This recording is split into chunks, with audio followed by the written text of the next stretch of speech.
प्यारे बच्चों, आज हम सुदामा चरित कविता करने जा रहे हैं। ध्यान से सुने बच्चों। इसमें जो सुदामा चरित कविता है, इसके कवि कौन है? नरोत्तम दास जी हैं। नरोत्तम दास जी ने इसमें किसका वर्णन किया है? सुदामा और श्री कृष्ण के मिलन का वर्णन किया है कि सुदामा जब गरीबी से बिल्कुल तंग आ गया था, तंग आने पर उनकी पत्नी सुशीला ने उसे श्री कृष्ण के पास जाने का आग्रह किया, लेकिन सुदामा नहीं चाहता था ना। लेकिन अपनी पत्नी के आग्रह से वह श्री कृष्ण के पास आए, तो श्री कृष्ण ने वहां आने के पश्चात सुदामा का कैसे स्वागत किया, इसमें वर्णन किया गया है। बेटा वैसे ही लिखना, सबसे पहले पद लिखना है, पद के बाद क्या लिखोगे? शब्दार्थ।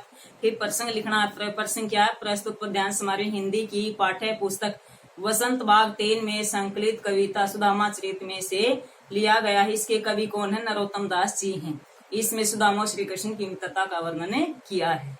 अब बेटा ध्यान से सुने। शीश पगाने जगा तन पे प्रभु जाने को आही बसे के ही ग्रामा। शीश सिर, पगा पगड़ी, जगा झबला, जो कुर्ता बोलते हैं ना हम, झबला।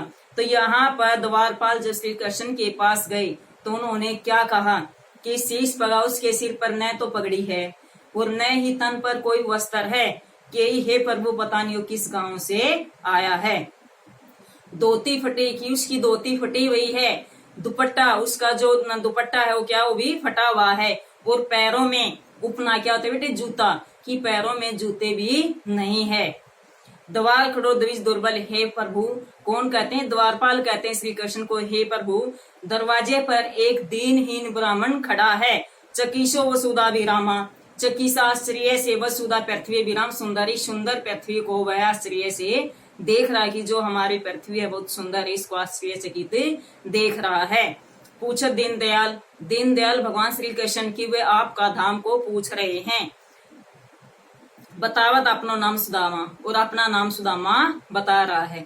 जब द्वारपालों ने श्री कृष्ण से जाकर ये कहा कि वहां पर दीनहीन ब्राह्मण खड़ा है, इस पृथ्वी को आश्चर्यचकित देख रहा है और वह अपना नाम सुदामा बता रहा है, यह सुनकर श्री कृष्ण दौड़े दौड़े आए, वो वहां से दौड़ पड़े। तो कैसे उनका कैसे मिलन हुआ? जब श्री कृष्ण सुदामा की दशा को देखकर श्री कृष्ण ने क्या कहा? अब सेकंड पैर में देखो बेटा। ऐसे बेहाल बिवाइन पगा, अब उसके पैरों में बिवाइन कहते हैं एड़ी फटी हुई। बेटा एड़ी फट जाती है ना, एड़ी फटी, उसकी एड़ी बुरी तरह फटी हुई थी। पगा कंटक, और पैरों में कांटे चुभे हुए थे। लगे पुनि जोए, दोनों आपस में मिलने लगे।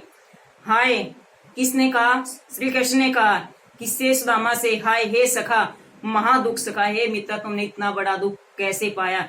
तुम अब तक कहाँ थे? इतनी देर बाद तुम यहाँ आए हो, तुमने इतना दुख सहन कैसे किया? कौन कहता है? श्री कृष्ण सुदामा से कहता है। देखी सुदामा की दीन दशा, दीन दशा बुरी दशा। सुदामा की बुरी दशा को देखकर करुणा करे कई करुणा निधि रोए। करुणा निधि कौन है बेटा? श्री कृष्ण यहाँ पर करुणा से भर गए, उसकी आंखों में आंसू आ गए। करुणा निधि श्री कृष्ण की क्या की करुणा से भर गए, उसके मन में इतनी अधिक दया उत्पन्न होगी, उसकी आंखों में आंसू आ गए। उसने सुदामा के पैरों को धोने के लिए पानी में प्रात में पानी मंगाया था, लेकिन उसकी आंखों के आंसुओं से ही उसने उसके पैरों को धो डाले।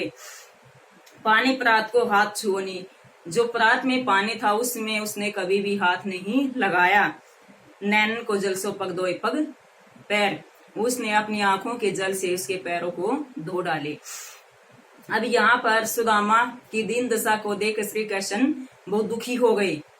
अब आगे क्या बेटा? आगे देखो। जब श्री कृष्ण सुदामा अपने बगल में एक पोटली को दबाए हुए था, तो श्री कृष्ण ने उसको देखकर क्या कहा? कछु भाभी हमको दियो, सो तुम काहे न दे। अब क्या कहता है श्री कृष्ण? सुदामा को कहता है कि कछु भाभी की, हमारी भाभी ने हमारे लिए कुछ दिया है, लेकिन तुम हमें नहीं दे रहे हो। चापी पोटली काख में, काख क्या था? बगल, बगल में तुम इस पोटली को छिपाए हुए हो। रहे कहो के हेतु, तुम मुझे किस कारण नहीं दे, हेतु माने कारण, तुम किस कारण नहीं दे रहे हो, कि अपने बगल में जिस पोटली को तुम छिपा रहे हो, ये मुझे किस कारण नहीं दे रहे हो। आगे चना गुरु माता दे। एक बार की बात है बेटा, इस पैरे में किसका वर्णन किया हुआ है कि जब सुदामा और श्री कृष्ण आश्रम में रहते थे, तो गुरु माता ने इनको लकड़ी लेने के लिए भेज दिया दोनों को। जब वहां पर तेज आंधी के कारण वे दोनों एक दूसरे से बिछड़ गए। गुरु माता ने कुछ भिगे हुए चने इनको खाने के लिए दिए। वे चने किसके पास थे? सुदामा के पास ही थे। जब आंधी तूफान के कारण वे एक दूसरे से अलग हो गए तो सुदामा को भूख लगी, तो उन्होंने सारे चनों को खा लिया, श्री कृष्ण को नहीं दिए। तो तब गुरु माता को ये पता चला कि सारे चने सुदामा ही खा गया, श्री कृष्ण को नहीं दिए।